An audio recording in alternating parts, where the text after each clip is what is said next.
back. And today I have my special guest. He's a certified high performance coach, business coach, as well as a speaker.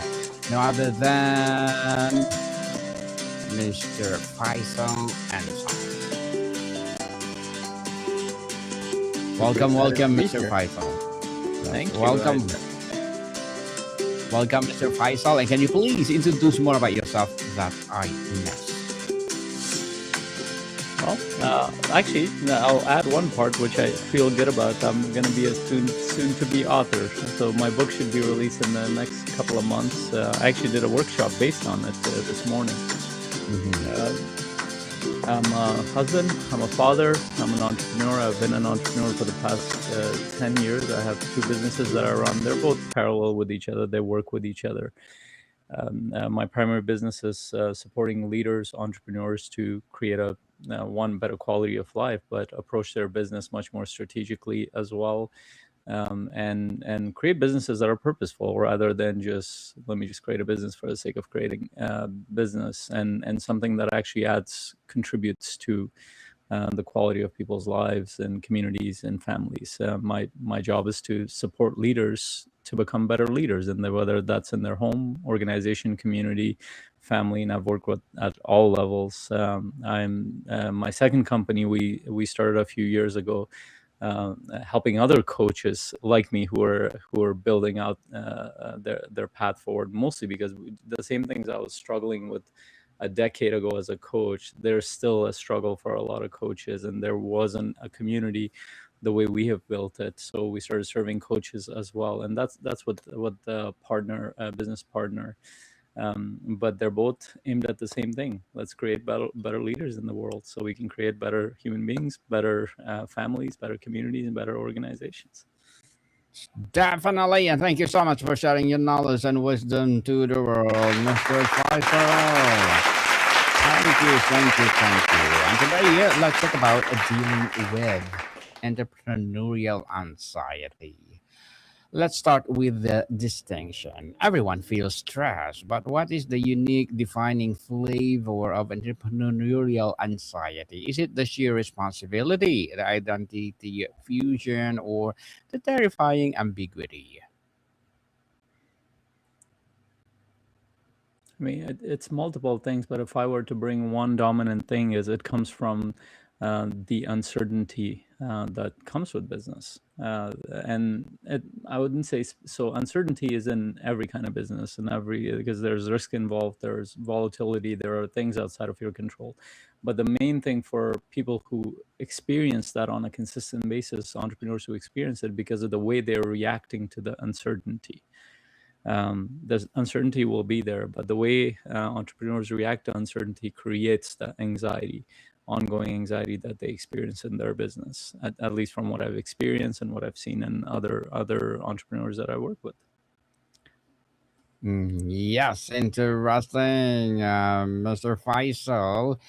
And you argue this anxiety is not just a personal failing. Is it a structural feature of the entrepreneurial journey? What is about the very nature of building something from nothing that inevitably manufactures the psychological condition?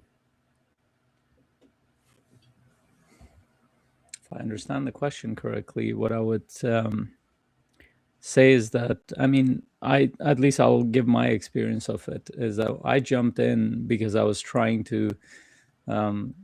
I was trying to create something that I needed when I was struggling. I didn't actually understand much about business at the time, but once I learned, I realized that a lot of business, how it operates, is that you got to create value in the marketplace. And the marketplace are the people who are going to buy your products or services, whatever that might be, and they will continue to do it, and they will continue to spread the word for you if there's value in it. And ultimately, the marketplace creates that. Then I had to switch from I want to help people to how do I become a better entrepreneur? And that was a very different view on it, because I needed to. The thing that helped me was that I wanted to help people regardless, whether I made money or not. But the second level was, how do I create value in the marketplace without that is sustainable for my lifestyle and for those around me, and I continue to give without being in the state of making decisions around, oh, do I make money or give? Uh, no, I needed to create a business that would serve people and that would be sustainable for my life, and it is a purposeful path forward. And at least my psychological state around that was that it was purposeful, it would add value, and the rest was I needed to learn how the skill sets, what were the skill sets I needed to build to create something like that and to serve in the meantime. Now, what I dealt with was the same thing that I mentioned before: a lot of uncertainty, volatility, lack of understanding of the marketplace, lack of the business skill sets, and all kinds of things that came in, lack of community, lack of network, and my journey has been trying to figure out all those pieces of it. Of course, I'm still on that journey. But my state now is that entrepreneurship is fun once you get it. Does it come with Hmm. stressors and challenges? Yes, of course. But I don't allow the anxiety to come in the way it is for most people, because I jumped into this because I wanted to solve a problem, and it's not easy to solve these kind of problems. There will and the way business works is that there is a higher risk than most things that you do. There are uncertainties involved, so I need to accept that piece of it, and I've accepted it long ago. And I've realized that I have a better uh, disposition for chaos, and business does create a certain amount of chaos. Now, is business for everybody? Probably not. I didn't know it was for me until I experimented with it. But this path has continued to teach me, and that's the most important thing that I've learned, is continue to push me to grow as a human being, and how I serve and I show up. And the more I do that, the better I have gotten, regardless of what has happened in the in the marketplace, and how competition has arisen or not, what's happening in the industry. It just teaches you a way to create that value regardless. And once you learn that, you will find a way to do it. At least so far, I've been able to. Mr. Faisal, most founders can admit this publicly. What is the most common secret anxiety you hear from high functioning entrepreneurs that they feel would shatter the image if it got out?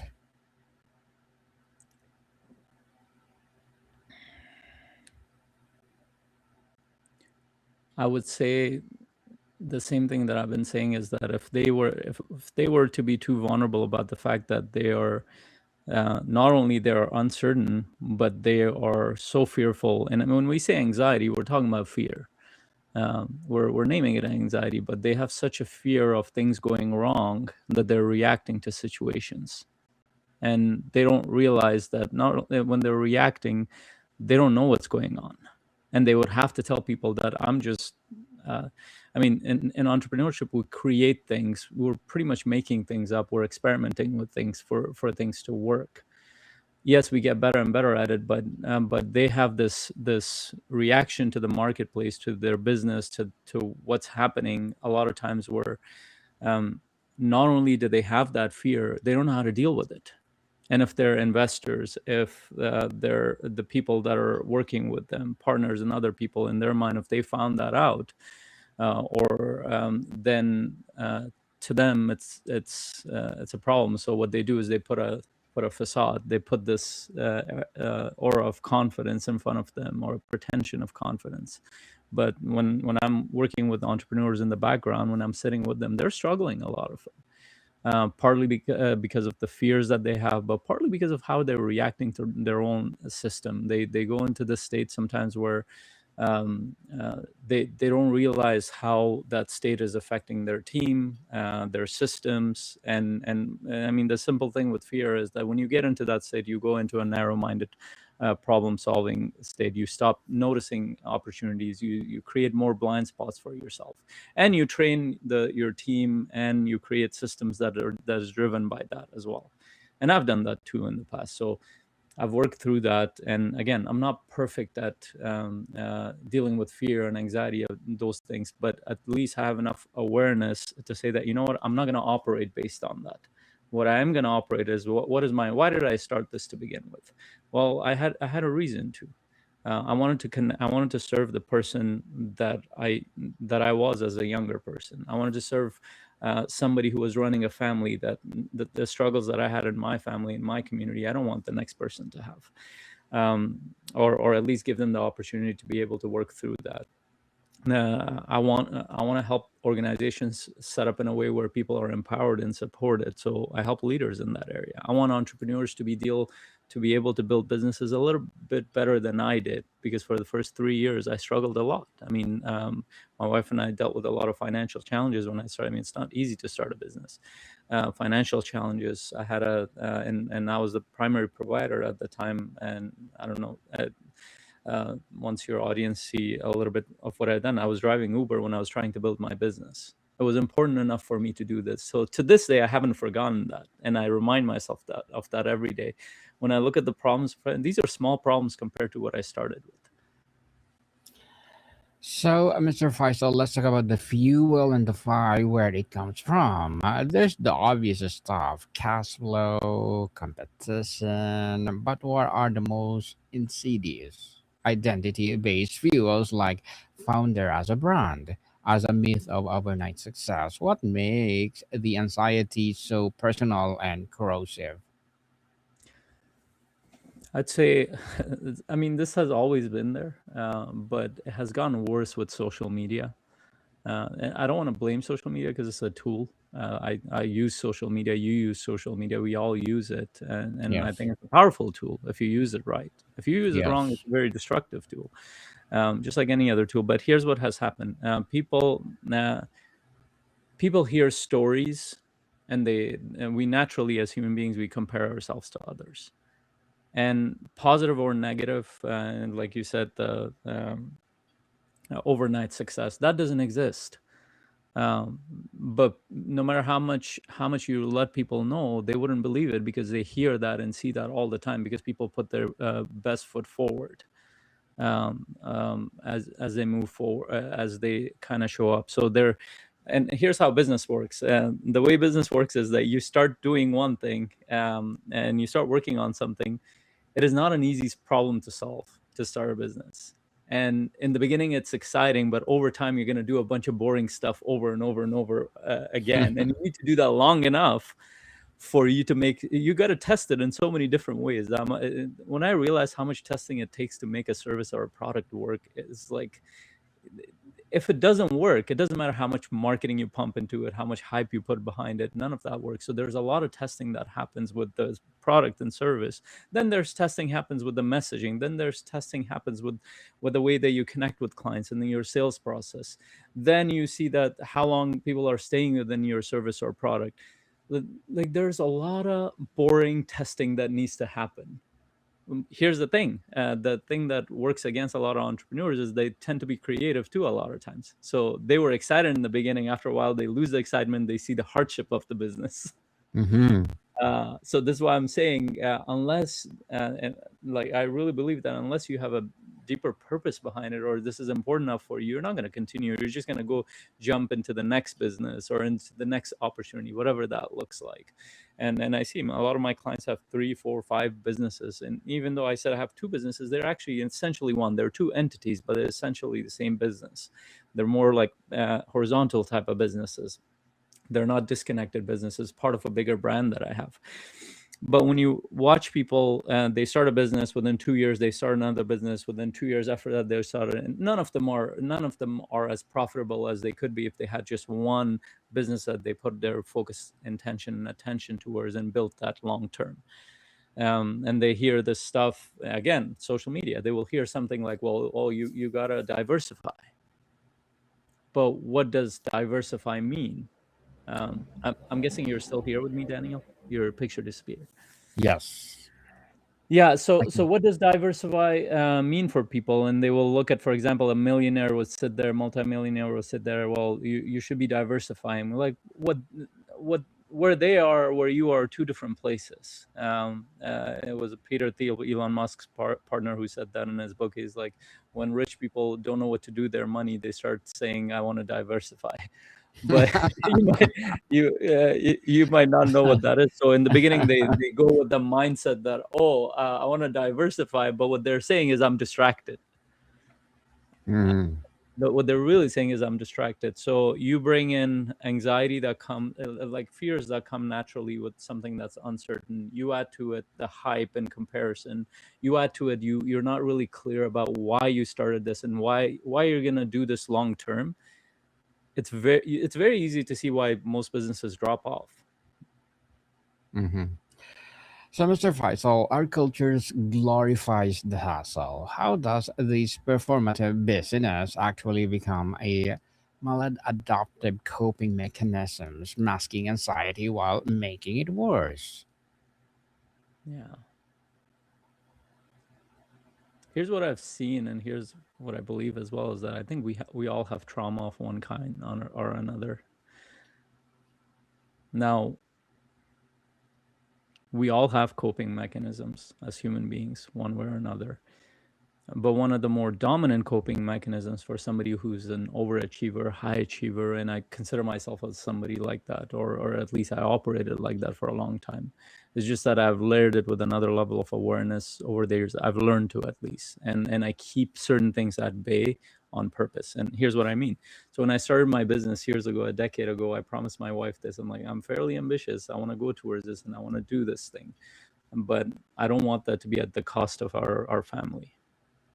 And the most common thing you see with entrepreneurs is that they will say that people, especially those who are successful on the other side, you hear them on an interview, a billionaire sitting there, a multimillionaire, there'll be something like, you don't know what it took to build a business. I lost my first marriage. I lost them.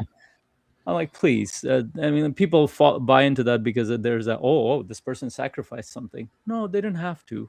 They just didn't need to go for another 10 million on top of what they were making. They're not taking ownership of the choices they made, and that choice was not easy. So in the beginning, for example, my business took maybe a year and a half longer because I had to pick between, do I want to make profit fast, or do I want to stay with my family and stay sane? But the year and a half that it took longer was worth it for me, even though it felt partially stressful at the time because it was affecting the financial side. But I made a decision that I will go slow in the beginning and it will compound on itself. I just had a long-term view. I said to myself, whether it takes 2 years or 10 years, I'm doing this one way or another. So I'm going to keep going. Now, most people don't have that long-term view, and what they do is they will go on a grind, on a hustle, and all that stuff, and they buy into the story that you got to do that. No, you have a choice of how, and that's what makes business amazing, is you get to choose how you move forward with it. You don't have to work 80 plus hours a week. You don't have to work even 60 plus hours a week. You got to work. Yes, there is a certain level of hustle in every entrepreneur, but if there's intentionality behind it, and you create enough boundaries, you can do this. And I had to slowly build those kind of boundaries around it, because there's no end to entrepreneurship. I've never gone through a week and said, yes, I'm done everything. And in fact, I tell my clients, I'm like, if you feel like you've checkboxed everything in your business, you're not growing fast enough. It's not really functioning well enough. So I always tell myself, I'm like, when Friday, at least for me, this is how I've chosen, and it's possible. I mean, people say that it's not, but Friday 1 p.m. I'm done, whether things are done Mhm. or not. Unless it's an emergency, I'm not going back to things. That's time for me and my family. I'm done. Very well said, Mr. Faisal. But before we wrap up our discussion for today, I'm inviting you to please do listen to my other podcast, people. My other podcast, because my abstract essay is already in sixth season, abstract poetry in third season, and of course my book 101 review in sixth season as well, comedy 101 third season, and my food 101 in sixth season as well, geography 101 love letters, movie 101 review, music 101 our fifth season, Science 101, Sex 101 in its fourth season, Trivia 101, Law 101, Mental Health 101, Motivation 101, Entrepreneurship 101, and of course, my Bible Verses 101 are my baby podcasts. Please listen to them wherever you listen your podcasts. So, Mr. Faisal, tell us if or this is a systemic issue in a startup culture. What would it look like for a founder to lead vulnerably about the anxiety, not as a confession of weakness, but a strategic act that changes their company's entire culture and mental health? I mean, recognizing that for one thing, showing up as a human being, like as an honest human being, is probably more powerful than showing up as a mask that you're told or you've seen that is shown up there. And here's what I will say: the more open and vulnerable you show up, the more you attract the right people around you. If you can do that, then you will have the support that you need to move your business forward, whether that comes from your family, home, or from business partners, collaborators. The more you put on the mask of "I got everything," the less support you're gonna get.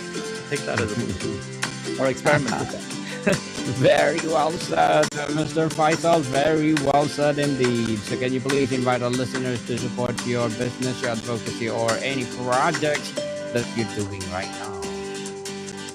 Like I said, my book is going to get released in the next couple of months. It'll be on my website. You can look me up, Faisal Ensaun. I've been around for a little bit, so you'll be able to find anything on me. I have lots of free resources on my website, podcast, everywhere. I lead with value. Just look me up and you'll find everything that you need. Yes, please do come over on Book One Review and let's talk about your upcoming book, Mr. Faisal, and let's promote to the world. Yes, people, let's support Mr. Faisal Ensaun because if you support him for sure, more and more empowering advocacy like this to rise. So I have one more question, Mr. Faisal, to close on forward-looking note. If we get this right, if founders learn to navigate this not with brute force but with wisdom, what kind of more humane, sustainable, and effective entrepreneurship might become possible? Well, my hope is, and I'm optimistic there, is I think as leaders, and I look at them as business leaders, become more conscious, they create better teams, better families, better organizations around them. And what do? They model that for the future entrepreneurs. They model that for their kids. They model that for their team members who are going to go out there and build. And I mean, at least in the Western world, the foundation of the society in a capitalistic system is small businesses. Like if we get that right and we business owners get it right, they create better families, better businesses, support even those who work for them, their employees. It can create a huge impact. And I don't look at it as just, run a better business. No, it has a huge impact on everything around. Mr. Faisal Ensaun, thank you so much for your time. Thank you for having me, Dan. More to come, people. See you soon.